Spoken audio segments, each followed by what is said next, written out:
Order online at picassospizza.net.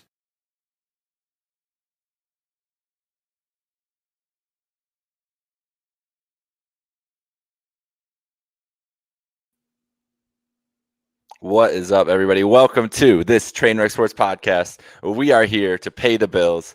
As always, brought to you by Picasso's Pizza.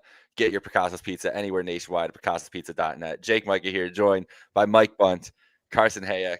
As we are here, last week it was like euphoria when we joined. It was like, wow, this is amazing. And this is the tales of an NFL season as we're here. And Bills fans around the globe are panicking after a 30-13 loss in Miami to the Dolphins on Sunday. We've had some time to digest it, and Mike Bunt and I and AJ Cebulski talked a lot on the post-game show right after the game on Sunday. So I want to hear from our friend Carson. Carson, before we get into everything that we have planned for tonight, what was your immediate reaction following the game on Sunday, and how are you feeling now about 48 hours after the final buzzer in Miami? I think this is definitely a loss that is one of the worst losses in the McDermott era, no question. I think it's right up there in the game when we lost to Carson Wentz in Indianapolis by, 30 or something. Urban Meyer got the win against us with Jacksonville a few years ago. It's right up with some of those when it comes to regular season type of losses. And I'd say this is a game where you'd burn the tape and you kind of forget about it, one of those type of games, but you can't because you've already had two of those this season. So I think that's a big concern going forward. Right now, I just look at this team and it's just depleted. I've said this before to a few people. Right now, I think the coaching staff's – I want to be careful with how I phrase this, but I think right now the coaching staff is very limited in what they can do with answers to some of their problems. I'm sure we'll get into it a little bit offensively later tonight. But you could see it. 3rd down and 10. Joe Brady, I believe this is in the third quarter. Ty Johnson's in the game. What do? They throw a bubble screen to Ty Johnson. And before that, they throw a screen to Shakir on a 3rd down. Right there, if that doesn't tell you that the coaching staff on offense doesn't trust what they're seeing from their skilled positions one way or another, whether that's Josh up front, maybe the line to protect for that long, the wide receivers certainly create separation. I think that tells you a lot about Joe Brady and what he thinks of the group. I get they have success with those screenplays, but after a certain point in time, it's now starting to get to the point where they rely on that once or twice a game when it's 3rd down and long. And I think that's them saying, hey, we don't have a ton of confidence in our guys to win, especially down the field. And you saw it. Josh Allen, 3rd quarter, tries to put the Superman cape on, rolls left, does a circle about all the way across the field, and then finds Curtis Samuel. I want to say that play lasted like 8 or 9 seconds. And it just happened. Curtis Samuel came open. He does a nice job retracing, getting to the quarterback. But those plays, that just everything's difficult right now for this offense. And then defensively, I thought defense was fine for majority of the game. They start off red hot with an interception from Cole Bishop. Does a great job high pointing the football. And then Harrison comes away with a big interception, tries to get the team back in it. And then eventually they broke to Devin Achane. And Achane and running backs like that, just out of the backfield motions, whether that was Robinson earlier in the season, guys who are dual threat running backs who can catch the football. And then obviously you have Henry with a great rushing team in Baltimore. But defensively, the run game is still how you beat this team. I think they've been a lot better lately with Poyer in the lineup. Max Harrison, he's looked pretty good. I get he got burned by Waddle a few plays, but hey, he's a rookie. Waddle's one of the best in the league when it comes to some of the separation stuff. Of course, Waddle's going to win his fair share. And again, the offense, turnover battle, we end up losing the turnover battle. And defense gets through turnovers. They haven't forced as many as they used to in years past this year, and I think that's kind of been a part of the issue. But offense is starting to give the football away a little too much here lately. Just in the times that they happened to, they couldn't do anything right. They were driving down the field. James Cook, you're approaching the red zone. He coughs the football up. Josh Allen all of a sudden thinks he's going to break loose on a quarterback sneak, and he fumbles it. And then you're right in the red zone, 5-yard line. Josh throws a pick. It's like those plays right there. That's arguably, if you say 3 points in each drive right there, that's 9 points the Bills give up, right? And you look at it late in the game, maybe the defense doesn't need a stop defensively. You don't have to go for 2 or Shakir comes up a yard short. All those little things add up. It's the minute details that I think have kind of killed this team. And then when it comes to full scale, they just don't have the talent to make up for those few plays in the game where they have a blown assignment or they don't necessarily execute to the best possible level. And I know this wasn't talked about either, or to the extent I believe it should be, but special teams there's been no explosive plays from special teams all year. When it seems like, other than the blocked field goal against Atlanta, when it seems like special teams needs a big play to get them back in the game, the punt return, I love Khalil Shakir. He's sure-handed back there, but he's not going to return one to the house. And then you have kick return duties. Ray Davis, he had a nice return, gets called back by Andreessen. I think Ray Davis is too slow to be back there. Nothing against Ray, but and then you got Curtis Samuel back there as well. Just Chris Tabor, I like the signing. I think he's a great special teams coach. You don't happen to be an interim head coach as a special teams coordinator by accident, but right now they're not providing any life, and that's why part of the reason why the Bills have the second worst starting field position in the NFL. That's got to improve as well. Just all the little things are adding up. Everything's difficult for this team right now, and I think it all starts kind of with the personnel that's out there. Yeah, a lot of good points, Carson, and me and Jake, we went a lot into things on Sunday, and now 2 days later, I think we have even more thoughts on it. Just a horrible performance all around, and I think the most obvious thing right now is that the gap between the Bills and the rest of the NFL is slimmer than it's ever been in recent memory. In the past, the Bills used to be able to kind of just walk over teams, and there was almost any opponent they could play, you knew it was at least going to be a competitive game. I think there was a period where they went, I believe, a season and a half, maybe 2 seasons, where like they didn't lose a game by more than 7 to 10 points. And now we're at the point where they could play a team like the Miami Dolphins or the Atlanta Falcons and lose by double digits. And to me, there's a couple of things that go into it. It's not to say that the Bills aren't good enough to make a run. Too many people are taking away their recent losses as a way to discount them and say they don't have the ability to do anything come playoff time. Like, this team has beaten the Ravens and the Chiefs, who, in my opinion, are the two most talented teams in the NFL when healthy. And the Ravens were healthy when the Bills beat them, outside of a few guys. And the Chiefs had most of their main guys when the Bills beat them. So anybody saying the Bills can't compete with the best of the best in the NFL, they're wrong. But the days of the Bills being able to overlook an opponent are over. They can't go into a game and be 4th and 1 on the 30 on the first possession and think, oh, this is not a big deal. We can just punt it back to them because we're going to get defensive stops and Miami won't be able to keep up with us. The Bills are a team that needs to play from ahead. They're a run-based team. They do not have a passing attack right now. They cannot fall behind big. And when even Miami without Tyreek Hill, they have Devin Achane. They have Jalen Waddle. Even Tua has the ability to throw downfield. They have playmakers. And I think the Bills kind of took them a little light. And then next thing you know, you're down 13-0. You're pressing, and you don't have the guys to do things to get back into it quickly. And you get an uncharacteristic James Cook fumble. You get a 9-minute drive ending with a dumb interception. And then later, you're finally building your way back into it, and you get another fumble. So it's one of those things where the Bills, in these games that they lose like this, they often are their worst enemy, but it comes out of pressing. And normally in the recent years, when we see the Bills press, it's close games, it's big moments.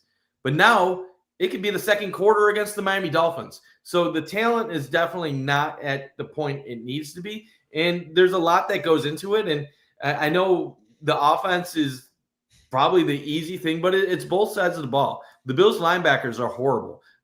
Thankfully, their secondary has gotten better, but the linebackers are horrible. Defensive line is inconsistent at best, even though they have the ability to have special days. And then offensively, like, we got to talk about the receivers. We have to talk about Josh Allen. We have to talk about Joe Brady.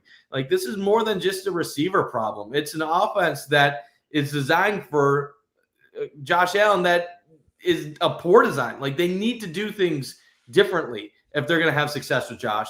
And we'll talk about that a little bit later in the show. But the way things currently are, it's not going to magically get better. There's a lot of things they need to change. Well, I think we can. I kind of want to start talking about it now, because the first question I had is the most disappointing part of the Sunday's loss and the season so far for me. And there's a lot that we can go into here and discuss. And you guys made a lot of great points about Sunday, specifically what went wrong. And I think someone on our comments on Twitter said they got to bring up the Heat too, which I mean, Bills fans got made fun of for talking about the Heat a couple years ago. So I think everybody was avoiding that. It definitely had a factor in that game. I mean, Josh, that was like this very red-faced Josh Allen after the game talking about it as 85 degrees with 85% humidity. That's not an excuse to lose a football game, though. It's not like guys were, going. I think Shakir did go down with a cramp at one point, but it wasn't like that game a couple years ago. And that's not something that you can hang your hat on a loss for. I think the most disappointing part, and we'll talk and there is a lot of issues defensively, Mike, like you said, the linebackers have been it's been a bad year for the linebackers, and they really missed Shaq Thompson. Shaq Thompson was their best linebacker, and you notice him not being on the field and not having him as an option the last couple weeks. Specifically, the D line has been inconsistent. It's also injured. That was a big part of Sunday. No Epineza. The interior of the D line has just been battered all year long. You obviously lose Hoyt for the season after last week. So there's just been injury after injury. We haven't even ever really seen that group.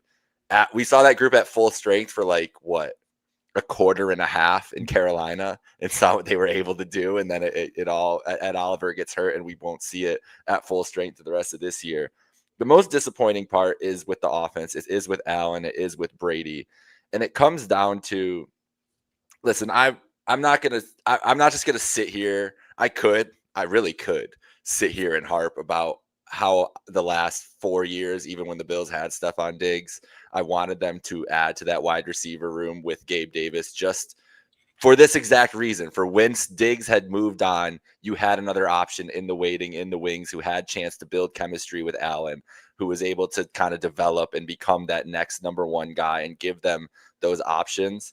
But my biggest issue, and this is a philosophical football issue, and it's a philosophical sports issue I have with what teams try to do sometimes. And it's why I put a post out about the organization having hubris coming into this year. It's when you decide that your scheme is more important than matching around what your players do, right? Like this team decided, and they've decided in drafts in the past couple of years, and they decided in free agency in the last couple of years that we need to get players that fit our scheme rather than getting talented players that are talented and fitting the scheme around them.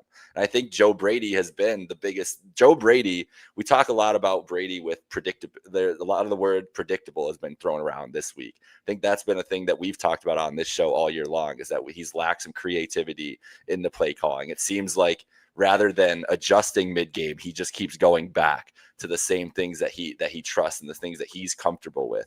It feels like, especially with Josh Allen, and yes, it was working early on in the year by having Allen make the easy throws, make the right decisions, take the easy, 4 or 5 yard chunks rather than freelancing and doing what he needs to do. But it's fitting a square peg in a round hole by doing that to Josh Allen. And so they have done a lot with this team of trying to fit a square peg in a round hole to fit whatever scheme, whatever vision that Sean McDermott and Bobby Babich and Joe Brady envision for the team, rather than just tailoring it to the talent, the top tier talent that they have on the team, or even in the drafts going after guys that are just more talented and figure it out later on. And we can lament, I'm not going to sit here and lament picking Keon Coleman over Ladd McConkey or waiting for Dalton Kincaid to get another tight end rather than picking one of those wide receivers that were drafted above him. There's no reason to go back and be like, oh, well, told you so on that, because it could have worked out too. But it was, if you're talking about you wanted Keon Coleman to have a receiver, to be a big blocking receiver and change what you do schematically, he didn't show the production. He didn't show the talent that, a Ladd McConkey showed. They've gone out of their way to pick guys that fit. It's been fit over talent. It's been fit over best player available. And I think that's where you can start to lose it when the margins are that thin, when you're paying a quarterback $55 million a year and you have to hit on these picks. You want talent in there. And I feel like the hubris is that, well, our scheme is so good and we can scheme up everything the way it needs to.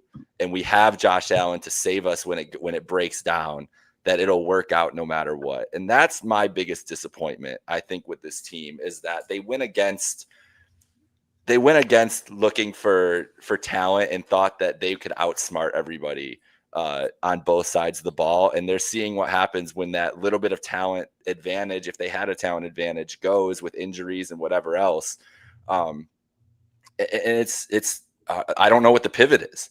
That's the thing too. And Carson, you mentioned that, and I'd love to jump back to you here in a second, because you mentioned like what really can change during this year right now with personnel wise and everything else. Like, it's hard to imagine that they can really go out and make a material change to this roster and what they want to do to attack teams, or how they defend teams, because it's limited in the options that they have on the team right now to do so. So it's just disappointing from a team building perspective. If I were to, look back and play armchair GM, I'm just not a guy who picks for scheme and tries to get guys for scheme rather than just getting the best talent and figuring it out from there. And I feel like that's what they've done a lot, and it's hampered them to the point where now they don't have a lot of options because they don't have guys that can outsize their roles. Does that make sense? Yeah, I think it does. I think, though, where I'll push back a little bit on your point about scheme is the scheme was successful. Like, and I know you're not necessarily arguing that. You're arguing about, best player available compared to who's going to fit our team the best. But offensively, at least speaking, they scored 30 points like clockwork entering the season, really up until the Week 4 game against the Saints. And then we saw things start to fall apart a little bit. But we talked about them all the time when they became trendsetters of the league with how they built their team and how running the football first became kind of a new dynamic, and how it seemed like KC was always reinventing the wheel, and how the Bills just started to kind of do that, and they found some success with that. So I don't want to say that scheme's necessarily failing. I just think right now maybe teams are starting to kind of figure some stuff out with the Bills. It's about a year and a half now where they've kind of went with this full run identity first. I know they were testing it out a little bit when Brady started to take over. Motions became a big thing in the Bills offense compared to how Ken Dorsey called things. And now I think you're starting to see some teams adjust. Munt, you sent a great stat in the group chat that I saw the other day. 57% of the time, the Dolphins came out in base on first down. The Bills are so heavily reliant on a solid first down play if they're going to keep the chains alive, that if it's a loss on a first down, they're cooked. Where we've seen in years past that it seems, okay, they have enough in the well to pick up a first down and overcome maybe one bad play, right? So it's difficult. When teams can stop the run against Buffalo, when James Cook's held to less than 100 yards, we're 1-3. And the only win this year came against Baltimore.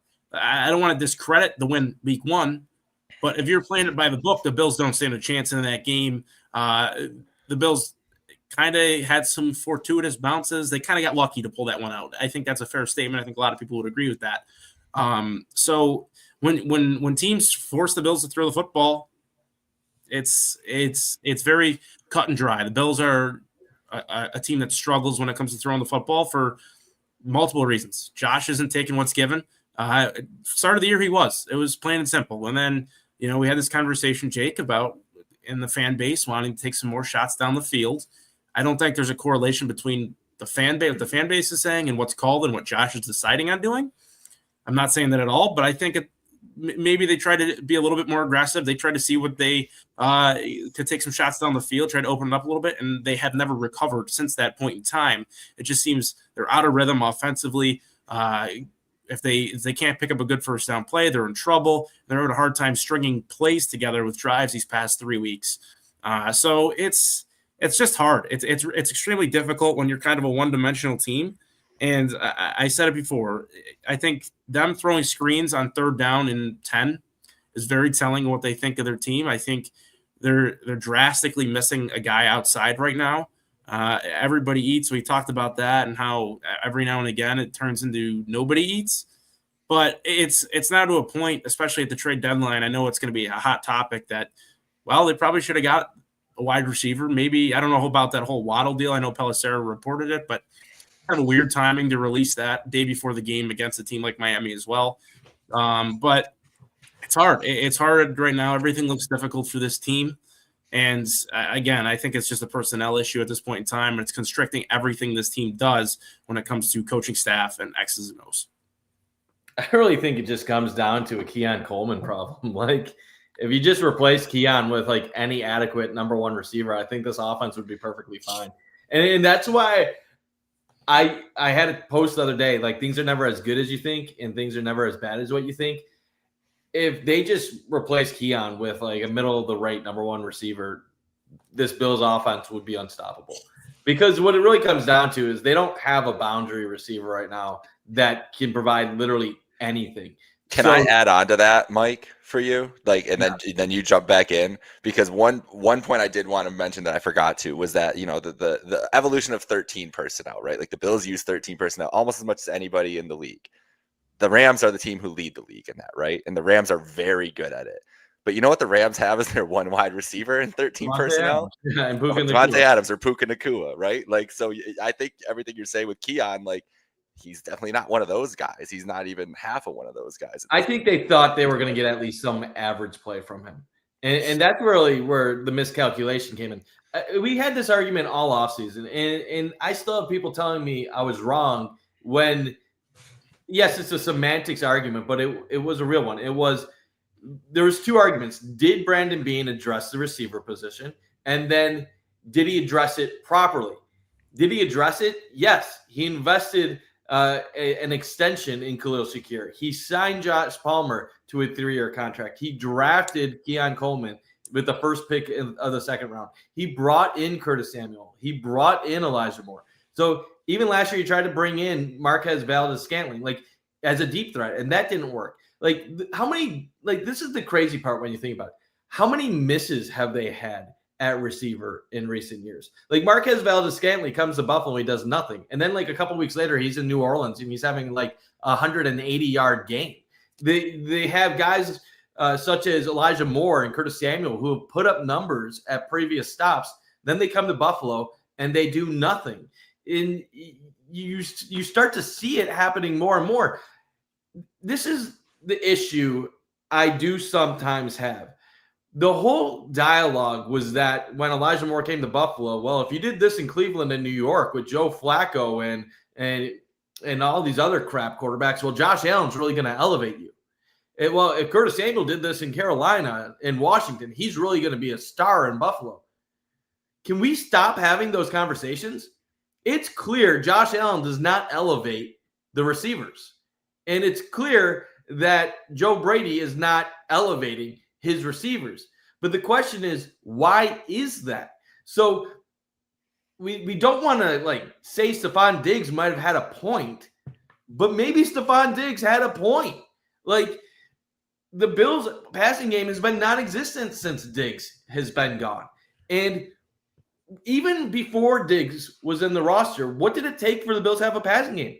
Cole Beasley, who was basically unguardable, wide open on every play because they said he was a quarterback on the field at receiver. He knew what coverage and he knew the weak spots. So he could get open easily as an easy button.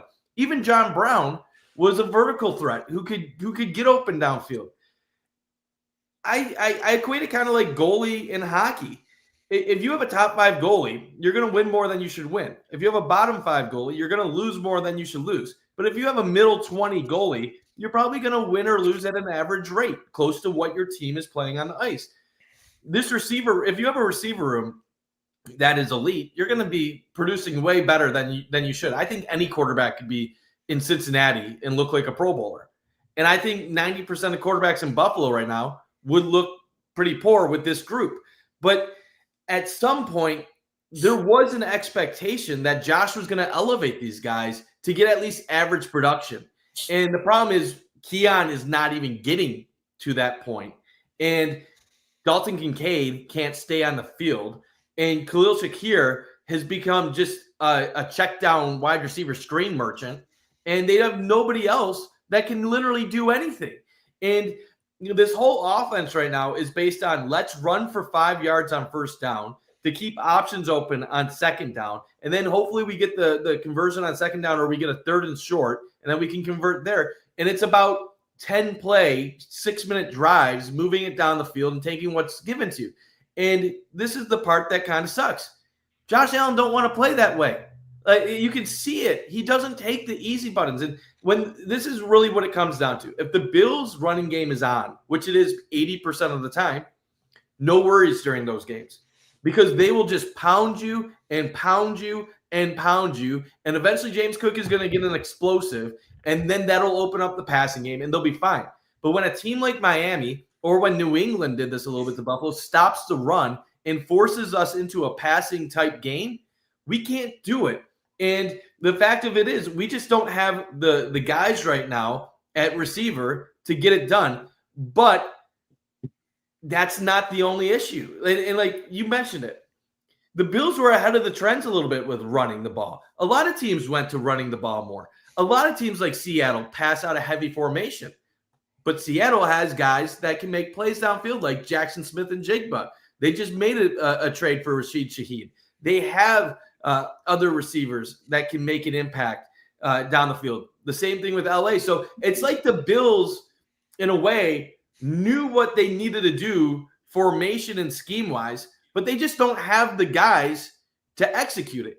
And at the end of the day, that's on them for doing what you said, Jake. They didn't go after enough guys. They thought Allen could carry the team. They thought that they didn't need to have higher-end receiver talent. And I'll say this before wrapping up. Last year was probably the worst thing that ever happened to them because they went into that year basically trying to prove it to the world. Yeah, we don't need Diggs. We can win without Diggs. And what did they do?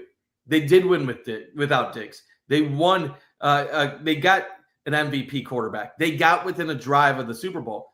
And they decided, we're going to double down on this. And everybody forgets about this. Why did they ignore receiver? Because they had 5 players they were looking to keep in Buffalo. They wanted to keep Bernard, Rousseau, Benford, Shakir, and Cook. So it was either you were going to give up a couple of those guys and go after a receiver, or you were going to resign your own. And they thought keeping that culture together was more important, and that's where they made the mistake. And I think you're going to see a huge philosophical difference in the offseason. But we got to also acknowledge, like, if they go back to what they used to do, there's going to be more interceptions. There's going to be more turnovers, and there's going to be games where we're going to be complaining about 3-4 turnovers. It's not going to just be perfect once they start throwing the ball more and they get another receiver. But I will acknowledge, like, they should have been looking for a backup plan for when Diggs was getting older. And the fact that they neglected receiver as long as they did was total mismanagement by Brandon Beane. Yeah, I mean, it's easy, and I hate like we're bringing up McConkey, we're bringing up all these other options, and it's like I don't like to just be like, man, they should have. I don't like to be that fan. They should have signed this guy. They should have drafted this guy 10 spots early and traded, because it's such like a lot of it is a crapshoot. A lot of it is fit. A lot of it is like you could go back to every draft throughout history and be like woulda, coulda, shoulda moments. But you're right, Mike, because it's not just about the player. It's about addressing, it's about anticipating holes in the roster. It's not about just filling a need in the moment. It is about planning it further down the future more than I think that they were willing to do offensively. And I think that the problem is that we heard for years and years and years Sean McDermott talk about wanting to have a dominant run game, I'm not saying complimentary football, like that is such a buzzword and for Bills fans, everything. I think complimentary football is a great thing. I do. And Sean McDermott praised it and wanted to go with it, but they went at it the wrong way didn't mean you had to take talent away to be complimentary. It could have been a shift while keeping the talent on the team. And maybe they thought so because whatever issues they had with like becoming a more run heavy team and Diggs getting less targets and whatever issues that caused between them, if there were issues that were caused in the locker room and everything else. And the talk about Allen worrying about feeding him and getting him his touches and everything else. Maybe they just thought that it's, and yeah, thank you, Marino's Legacy here with the super chat. Allen had the same amount of INTs as Tom Brady his first 6 years starting.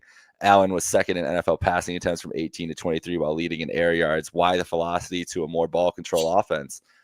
And it's a great question, because, and I think, Mike, you answered it a little bit there too. But we know the answer. It's all the too high safety looks. Like if we're charting everything going into like 2023 with Ken Dorsey, that's when everything really started to change. Like the Bills couldn't get downfield as easily, and their passing game was starting to throw a lot more interceptions. The Bills were giving away games with turnovers, and they were 6-6. They weren't playing great football. The advanced metrics still liked them, but it just wasn't producing. Joe Brady comes in, they run the ball, they win the last 5 games of the year, and they nearly take down KC in the divisional round. And I think that their answer to that was, if we just take care of the ball, we don't turn it over, we're going to win games, and we're going to be very difficult. And ultimately, that's why they went to it. They saw the trend of teams getting smaller on defense with smaller linebackers and less physical teams defensively overall, and they're like, we're going to run the ball. We're gonna give Josh an easy button so he doesn't have to do everything himself. Because at that moment in time, everybody was saying Josh Allen has to do everything himself. The problem is that narrative still exists that Josh Allen does everything himself, but it's really not accurate. It's really the Bills' run game that does everything for the offense right now. And Josh has really been a game manager for the last year and a half. The question, the bigger question, and this is where I get with Marino's legacy, is why would you make him a game manager? You didn't need to go all the way to that extreme. You went from one extreme to another extreme. Now, this is what I will say, Jake. I don't think they meant to take it as far as it's gotten. I truly do believe they thought that guys like Josh Palmer would be a good number 3 receiver, that Keon would develop, and that Shakir would continue to do his thing, and that Curtis Samuel and Elijah Moore could do the gadget role, and that they had enough to really get by. That's where I say Brandon Beane miscalculated, because I don't believe going into like a year or two ago, if you looked at that group of receivers, you would really say that's a horrible group. Now it looks horrible, but in hindsight it does. But I don't think at that moment, Bills fans were excited about Samuel. Bills fans were excited about Elijah Moore. Like during training camp, we were praising Keon Coleman for how good he was looking at St. John Fisher. And Khalil Shakir is going to have back-to-back 80 reception seasons. And if Kincaid was healthy, he was on pace for 900-plus yards. So there's elements to the Bills offense that actually have positives to it, but they need to stay healthy. And one more comment before I toss it to you, Carson. The two high looks have existed for decades. The Bills were also 7-6 and 21. The issue of winning in the playoffs has not been offense; it's been defense. I completely agree. Marino's legacy, and we do appreciate your contribution to the show. It means a ton to us. So thank you for watching and commenting, and yes, we enjoy the engagement. You're right. The issue has not been the offense in the playoffs, but another way of looking at it is the Bills have lost repeated shootouts to Kansas City in the playoffs. Their answer to not getting in a shootout with Kansas City is keeping the ball out of Mahomes' hand. That's where the complementary football part comes in hand. And if you look at it, last year was the closest they've gotten to a Super Bowl during that entire stretch. And they had a stretch at one point where they won something like 18 out of 22 regular season games. So we are very critical right now, but we also have to acknowledge they're 6-3. They lost to two division rivals, and they had a clunker on Monday Night Football against the Falcons. The reason why we're more stressed out right now than a typical season is because the Patriots are about to go 13-4 and likely win the division. If the Patriots were the same old Patriots and say they were going to win 8 games this year, we wouldn't even be worried right now. Like, we would be saying, well, the Bills aren't great, but you know what? They're in 4th place in the AFC. They'll figure it out. They'll somehow get like the 2 or the 3 seed, and let's see what happens come playoff time. We're honestly more worried now because the realization of they're going to be a wild card team, it feels like it's inevitable at this point. I just want to go back to like the first 3 weeks when everything was literally going the Bills' way. You win over Baltimore, Joe Burrow. You never want to see it happen, but Joe Burrow gets hurt. It seems like Kansas City's back to being horrible after their run, and then everything, a month later has gone about as bad as it could go without, significant injuries to significant people on this Bills team. But I do want to say, though, I don't think it's as bad as people think it is right now. And I've been saying this, like, I'm not really big into riding the roller coaster of an NFL season, especially with a team like this. A week ago, I should say before the Kansas City game, we were talking about how bad this team is. And then you beat Kansas City and people are like, okay, here we go. Like, this team's not as bad as we think we are. And then we lose to Miami, which there's no excuse for. And now everyone's back to saying how bad the team is, and arguably exponentially people are saying how bad the team is. I've had people in the comments, I talked about the next 5 games. I've had people tell me they're going to lose all 5 of their next games. I mean, guys, like, I've seen those. Yeah. Well, if that happens, they will have a new head coach and general manager next year. So next season, well, yes, for the people that are hoping there's a new regime change, I guess those are the people who would want that to happen. But regardless, I think they're not going to lose the next 5. I think we're more than likely probably going to get 3-2 or something like that. You got Tampa Bay, who's 6-3. They're coming off a loss, which kind of blows because this game is pretty big when it comes to them. Houston, they're starting to get a little bit hot, 4-5. I believe they've won 3 out of their last 5 games. And then Pittsburgh, they're coming off a loss. They're on the decline. But again, like, you're playing in Pittsburgh. They're a team when they play their game, they're a really difficult team to beat. Their defense is strong. Rodgers has looked decent for a majority of the season. And then Cincinnati, of course, Joe Burrow is going to be back probably like a week or 2 before that game, which is going to be great. And then New England. In New England, it's going to be a tough task for the Bills here. I think right now this is a time where they got to look in the mirror, and it's not as bad as it looks. After all, this team is, let's see here, it was their second in yards per game, which is crazy. Still first in rushing yards per game. The points per game, they're 6th in. I get that that's factored in. You play some teams that aren't the best. Like Carolina, for example, you dropped 40 when it wasn't the prettiest 40-point outing, 31 against New Orleans, in which they slept walk through. But when you put that in comparison, hey, like, this is a team that they're going to make the playoffs. I'm not quite there yet to where some people are saying they're done. Like, it's over. It's over. I think right now the division's probably one bad week away from you saying forget it, which is kind of crazy to think about because we didn't think New England was going to be anything this year. And look at them right now. They might be arguably the best team in football. And that right there, I think some people are going to have to take that on the chin. That's an ego thing. The Bills have been running the AFC East for 5 years now. I, for one, was a little sad to see that be contested, and ultimately now New England takes it over for the past few weeks ever since they beat us. But right now I'm starting to accept, hey, this might not be the AFC East Bills, but this is a team that'll be in the wild card, and this is a team, when you really think about it, if you're putting yourself in the position of, let's say, I don't know, whoever wins the AFC North or the 2 or the 3 seed, do you really want to play the Bills? Because I don't think so. I don't think you want to play the reigning MVP that has the number 1 run game in football, along with a defense that's starting to get better. From an external position, I think people are a little bit more optimistic if you kind of put yourselves in other fans' footsteps of teams who we could possibly be playing come January. But I think this next stretch of games is really going to tell you what this Bills team is.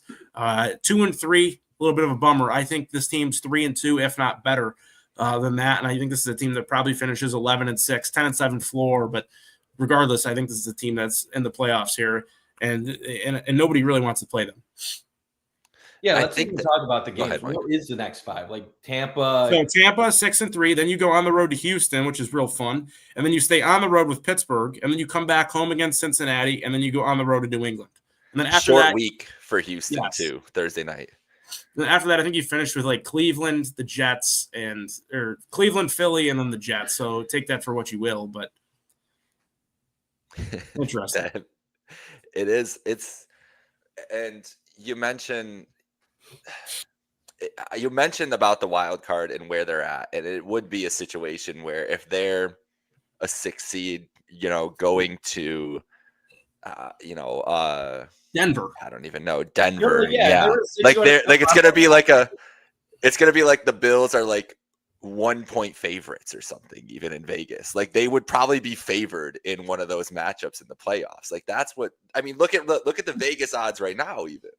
That could be preferable. Honestly, think about a scenario where, like, Kansas City gets like the 5 or the 6 seed. Do you want to be the 3 seed and play Kansas City in the Imagine the 3 wild cards are Buffalo, Kansas City, and Baltimore. And, oh my God! You just roll with those 3. And this is a great point by Marino's Legacy too. And thank you for your contributions throughout the show. We really do appreciate it. I love that. I think that's a great point.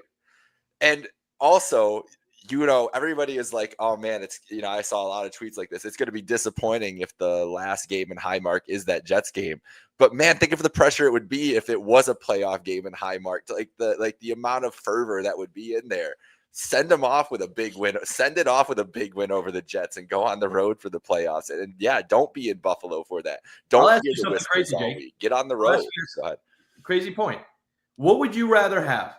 A playoff run where the Bills are a wild card, but somehow Kansas City gets eliminated before they ever play Buffalo, and you have to go through Indy, like New England, Denver, or would you rather be a 2 seed where you're playing Kansas City in the divisional round, and then you're still going on the road to play Indy? Like, it's like, I'll say this. I'm a big believer that playoffs are more matchup and situational dependent than they are like, are you incredible? Are you not incredible? Like the Bills have just had the misfortune of playing a Kansas City team that just has their number in the playoffs 4 out of 5 years. And the one year they didn't play Kansas City, they played a Cincinnati team that at that time was probably Kansas City's equal.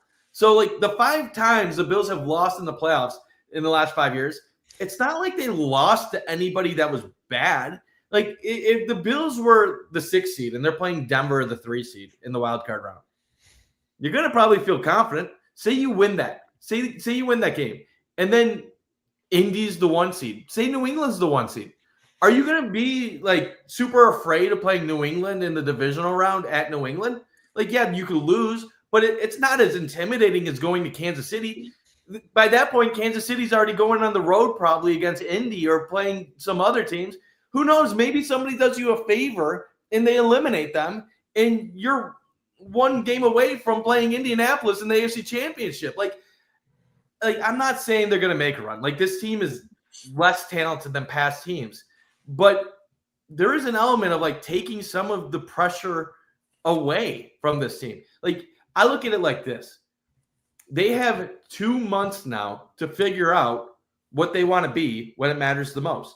And if they somehow blow it and they miss the playoffs, regime change, start over for a new stadium.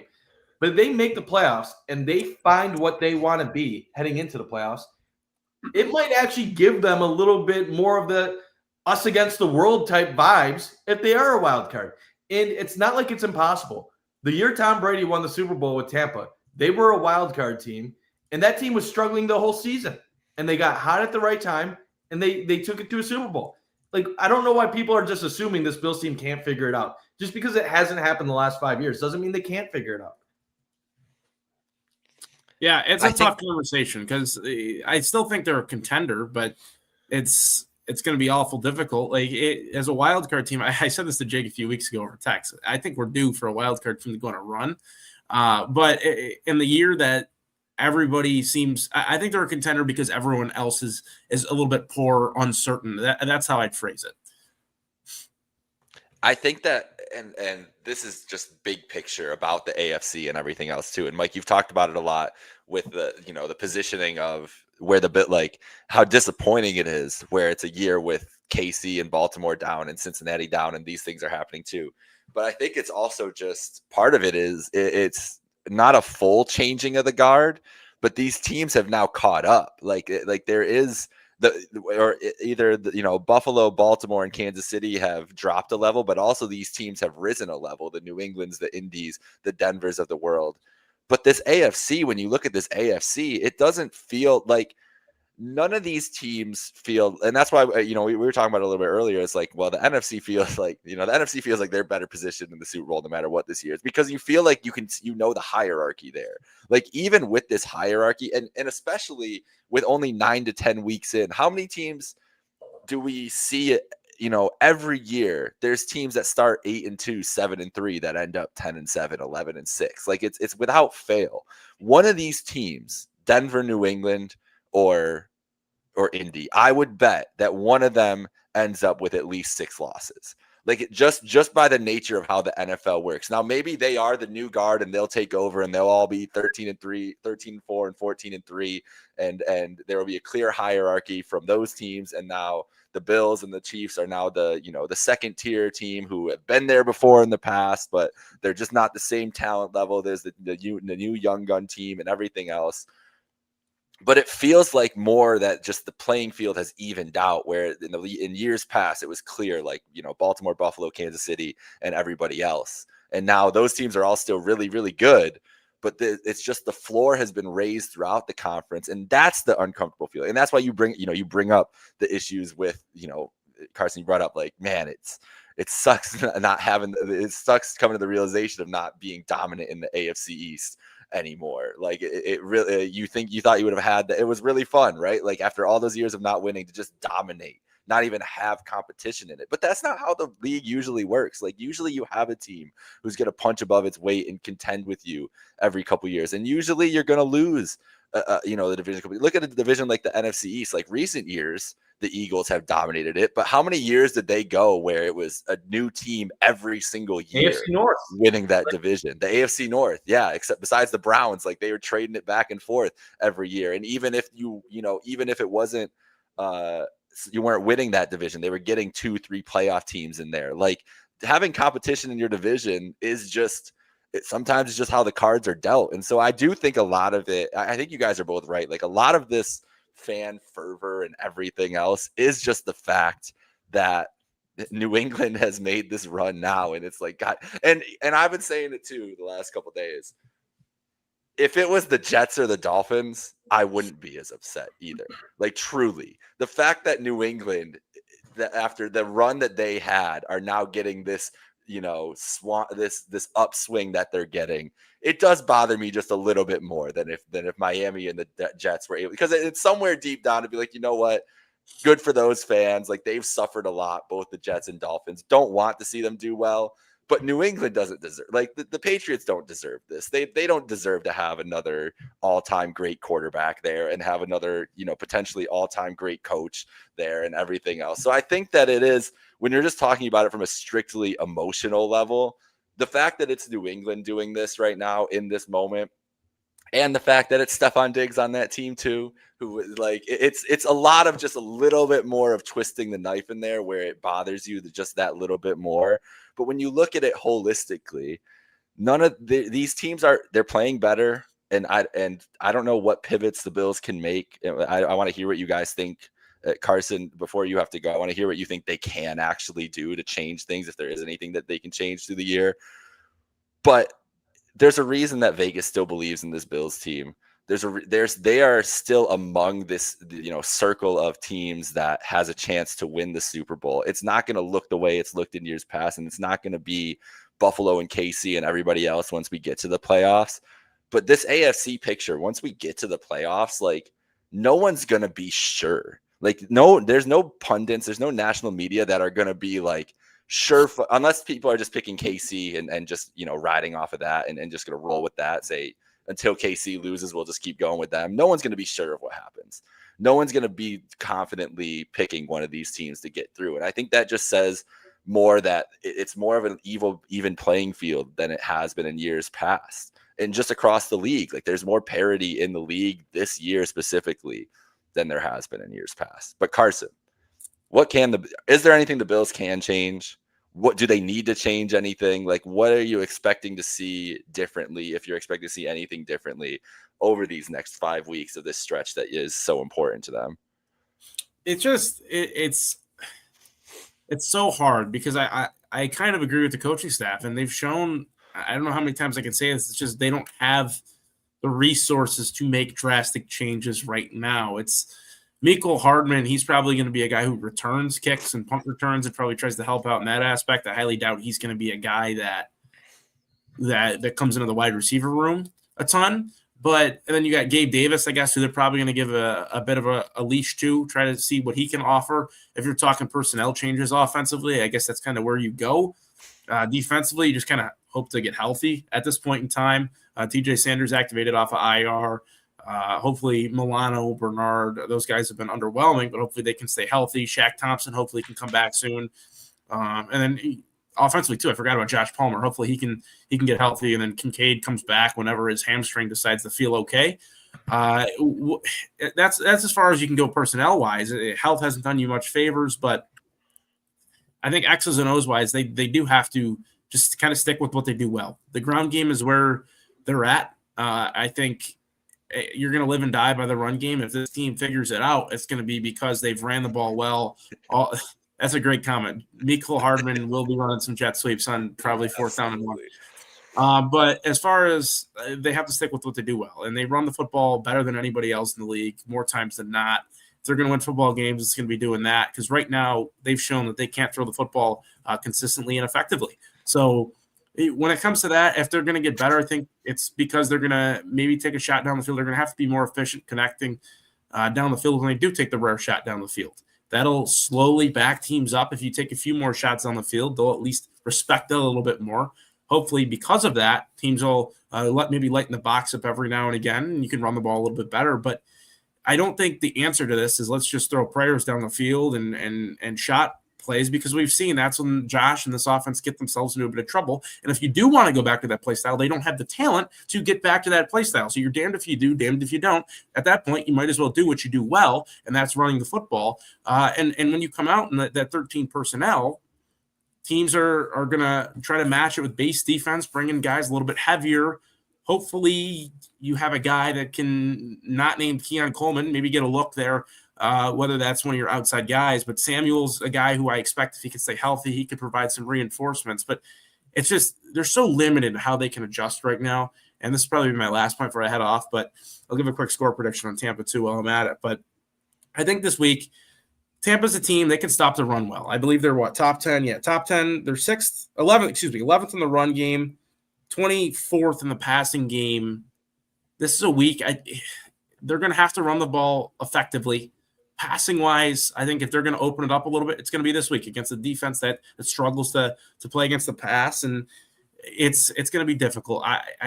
There's not a whole lot they can do. They're limited with resources, limited with personnel. They're not cooked by any means because they run the ball that well. I don't think they wanted to get that far, like we talked about. It's never as bad as it seems, though. Remember that. And I think right now this is a week where the Bills are going to come out firing. I think this is a week where it's a prove it type of week. And give me the Bills in this one, 24-13. With that said, I've probably been the worst predictor all year long on how these games have turned out. But I do like the Bills this week, and hopefully I think they can bounce back. Carson, one thing before you go, and I want to ask you this as your history as a quarterback and knowing the game from that level. Is there an element that they can change with for Josh specifically? Can he add more risk to his game? Is there opportunities on the field that he's not taking because he doesn't want to turn the ball over? Does he need to take more calculated risk in his game? I actually think he's been – the film this week is rough for him. He did leave guys open. I think that's widely known out there that there were plays to be made that he decided for whatever reason he didn't like. Sometimes that's okay, though. If you see a guy maybe coming down with leverage, you don't like that throw, you're not going to throw it. I've had numerous times where I've seen that happen, but I think he's leaving plays out there. There's been numerous times this year where I think he's left a clean pocket, and I think the O-line's done a nice job. And that kind of throws everything off script, and that's not what you really want, especially if you're an offensive coordinator watching that. You're like, oh, there goes my play call. So they call everything for a certain reason. I think I'd like to see him take what's given a little bit more. He did that really well, I thought, through the first 3 weeks of the season. And then, Jake, we talked about it, weeks 4, 5, and then 6, he got impatient at times. It's slowly, when you're up in those big leads, sometimes you develop bad habits. And sometimes I think those bad habits have crept into his game, especially as of late, when he tries to make a play, tries to force something down the field that's maybe not there. When you look at it, he's averaging, 5.3 attempted air yards per next gen stats, which is a low number, which means he's taking what's given, but at times I still think there's more to be taken than what he is taking. And you look at it, 70.3% he's completed passes. So which is the highest of his career, which is a good number. But I think a lot of that comes from what they're unable to do offensively. And right now for him, it's just consistently time and time again, taking what the defense gives pre-snap and then post-snap confirming that, whether that's single high, too high, or they're showing a zero look. And that's all something that the game plan for. It's been difficult for them right now. It's been really, really difficult. And I think, Josh, if there's one critique that I have for him, I think leaving the pocket early sometimes on plays, it eliminates the play that's in front of you. We saw it with Curtis Samuel against New England on a deep crossing route. If he stays in the pocket, that's a touchdown. Bills probably win that football game because of that too. And then this week, he had Keon open over the middle. There's a time where Shakir was open. There's a time he didn't replace the blitz, and Knox was open as well. It's just those little things. They add up. They take yards away from your offense, take the rhythm away, and ultimately, sometimes they can take points away as well. Great stuff. All right, Carson, thank you for joining us. Thanks, guys. Go Bills. Go Bills. Yeah, and I'll add to what Carson's saying. Like, what do the Bills need to do? Well, there's nothing that's going to happen in terms of like big roster moves. Like, yeah, you're hoping Josh Palmer can help you out when he comes back. Maybe Gabe Davis can give you a little bit of a boost with his familiarity with Josh, and obviously Mecole Hardman can help out with returns. And but really, I think if you want to have improvements to the offense, a few things need to happen. You saw Miami throw base defense on the Bills a ton in first down, which means they were expecting the run. And the Bills running on first down more than almost anyone else in the league. The Bills have to start throwing the ball a little bit more on first down. And it sounds crazy because I think the run is their bread and butter. But when teams are going to play the run, you gotta take advantage of the pass at times. And then number two, I hate saying this because Josh is the only reason why the Bills are as great as they are. But Josh needs to do what his job is. And it's too late in the season for major philosophical changes. The Bills aren't going to suddenly become a heavy passing team. They don't have the guys to do it. So what does that mean? Josh has to do his job. He has to throw it for 4 or 5 yards when it's 2nd and 10. He has to take what's given to him. He has to keep the Bills in front of the chains. If the Bills are in 3rd and long situations, they have no chance right now. They don't have guys getting open. And Josh is not scrambling as well because teams are keeping their lanes, and they're doing a good job of basically preventing him from breaking out on long scrambles. And to me, it's the tough part. I know people are saying the Bills are neutering Josh, and in a way they kind of are. But at the same point, if they're going to neuter him and they don't have the personnel to flip it and do a 180 right now midseason, Josh needs to do what he's being asked to do. Like, if the whole offensive scheme is get 5-yard passes and then run it effectively, well, then you gotta take what's given. And early in the year, people wanted to say receivers aren't getting open and that everything is hurting Josh. Well, know what we've discovered as the season's gone by? Yeah, they don't get open downfield, but there's guys that are open up underneath, and he doesn't take it. He doesn't throw it to them. And when the Bills' running game isn't working, they have no chance. Why? Because it's going to be 2nd and 8, 2nd and 9 every time. And then they throw an incompletion on 2nd down. And then it's 3rd and 8, 3rd and 9, he gets sacked.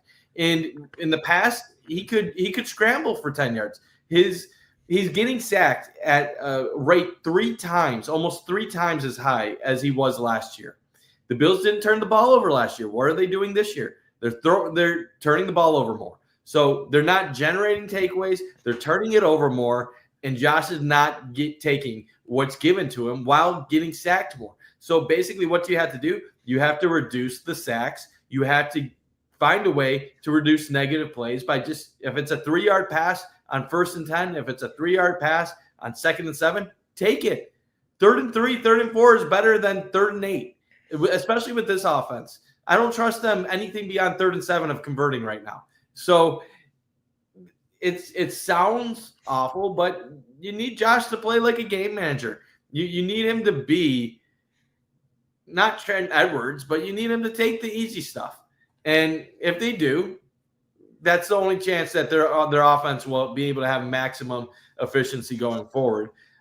I don't think this offense is going to be unbelievable the rest of the season, but I do think this offense is still one that should score 25 points a game and should still be able to put up points. So some of this, like, oh, they had a bad game against Miami, they're never going to find it, they have nobody, like, that's a little bit of an overreaction.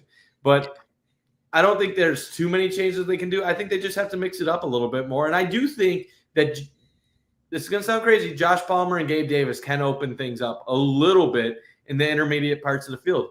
I'm not saying Gabe Davis is a great receiver. I'm not saying Josh Palmer is a great receiver, but Josh Palmer does have the ability to go downfield and hit intermediate areas. Gabe Davis does have the ability to hit intermediate areas. And let's be real, if you have both of them out on the field at the same time, that is way better than anybody you're putting out on the field right now. So at this point, it might be, let's see what Gabe and Josh Palmer can do. And Mecole Hardman, like legitimately, like I know that it's a practice squad and we shouldn't expect a ton from him, but it's having those, if those three are dressed along with Coleman and Shakir for a game, like it's just such a different look. It gives you such different options to explore. It's not saying that they're going to all of a sudden dominate in the passing game, but now, you know, the go-tos, the plays that if they know those guys are going to be playing, like the install during the week, like it's just going to be a different look than what it looks like right now. And I feel like that has been, it feels the biggest issue for me. And you've been on this a lot, and it's a lot of great points about Allen. Like he has to take what's given to him in this offense, whether he likes it or not. He has to grow. Like it's a part of his maturity as he's getting older. And as he's maybe losing a step, or at least not being as willing to scramble around and run with the ball as much as he wants to and everything else, he has to take what's given to him and has to play within that system, whatever system that is for him. But the system can look different with different personnel, like playing to strength. And that's what I mean, like playing to the strengths of these guys. You won't see a 3rd and 9, swing pass to Ty Johnson if you have guys that you at least, have a game plan for to run a 15-yard route. Yes. Yeah. That's where Gabe and Palmer come in. Like they might go for a pass downfield in that scenario. Yeah. Like, they might actually. Josh clearly trusts them too, to give them a chance in that area. And this is the problem with everyone eats versus number one receiver. You don't need a dominant number one receiver to be a good / great offense. And yes, you don't need everyone eats doesn't constantly mean that you have no talent on the rest of your team and that you're going to suck.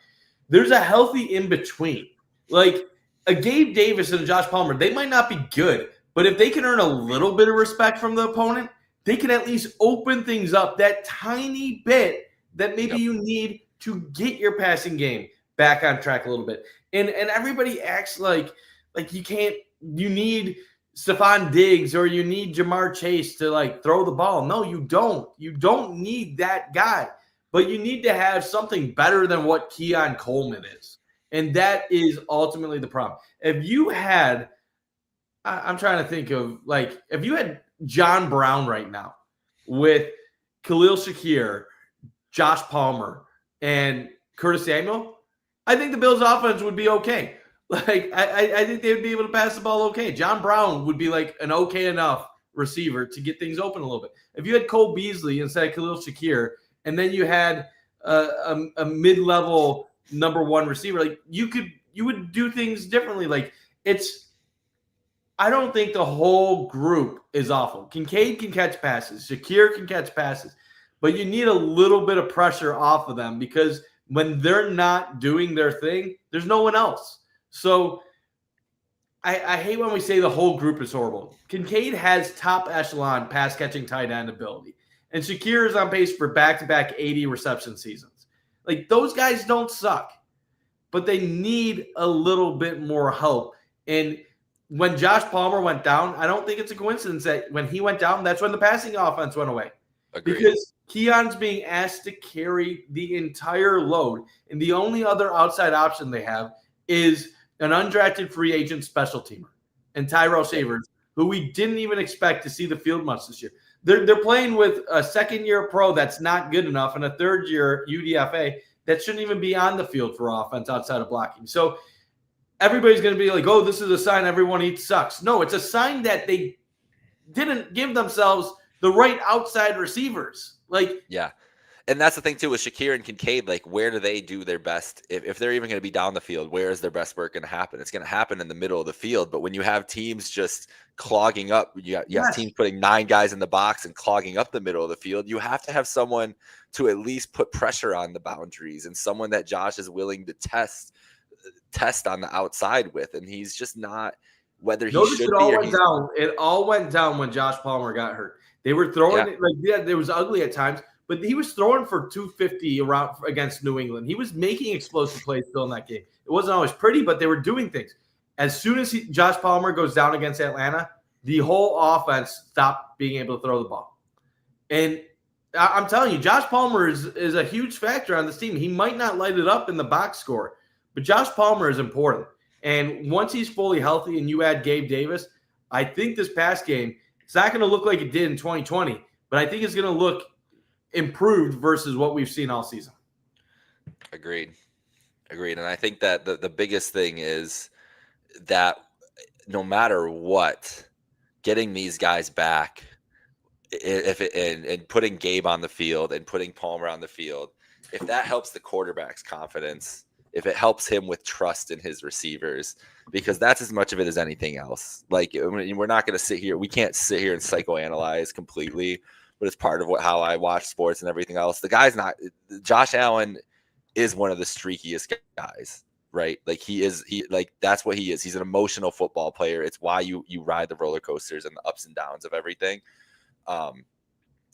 He needs to have that confidence boost. So having a guy out there that he trusts in Gabe Davis, having a guy out there that he knows can stretch the field a little bit and get open in the spots that he wants to, attack defenses in Josh Palmer, it might just make that much of a difference where he's taking the proper chances down the field to other guys, even just because he feels more comfortable with who he's out there with and doesn't have so much onus on him to go and make plays for this offense. Let's be real. Where does Gabe Davis fit in? Like, if he's fully healthy and he's been practicing the last couple of weeks, if he's Gabe Davis of like 2 years ago, he might slot in as like your number 2, number 3 receiver, like within a couple of weeks. Like, not, or he might be the number 6 and barely see the field. But like, I find it interesting. They got Mecole Hardman and Gabe Davis right now on the practice squad. Because what can you do as the season goes on? You can give them both the 3 practice squad elevations, and then if they deserve a roster elevation, you can kind of mess with it how you want depending on the matchup. But I really get the feeling, and you know what? Fans hated when I brought this up in the offseason. But when Gabe Davis was cut by Jacksonville, I said, bring him in. Bring him in. You did. You were on it. And I truly believe – everybody acts like he's horrible. He averaged like 700, just under 700 yards a season and 7 touchdowns with the Bills. We would die. And he had a year from hell last year with a team that fired their coach, and it's not like the Jags they weren't doing anything last year. They're 4-13. Like, they were a bad team. He went from being overvalued to now he's incredibly undervalued. And the guy is 26 years old. Yep. It's funny. Like, we act like Gabe Davis is some 30-year-old that can't play football anymore. He's 26 years old and has some size, 6'2", 225. Like, these outside of last year, the years before, 35 for 599, 35 for 549, 48 for 836, 45 for 746. And then last year he played 10 games, but he would have been on pace for basically 34 catches for, I don't know, would have been around like 450 yards, like 500 yards. Not great, but I just wish we could have like realistic expectations for this guy. We're either way too high, way too low. And this offense could use a guy that does what he does. We're not asking for a number 1 receiver. Mid-season, he has a chance to help out. If he still has that same athleticism and same ability. If he's a shell of himself, or if the injury has reduced his play, well then, like, who knows? But we'll see. Like, I'll ask you this: who would you rather have out on the field as an outside receiver, Gabe Davis or Keon Coleman at this point? Gabe Davis. I'm taking Gabe Davis. So to me, that alone shows how bad it is right now.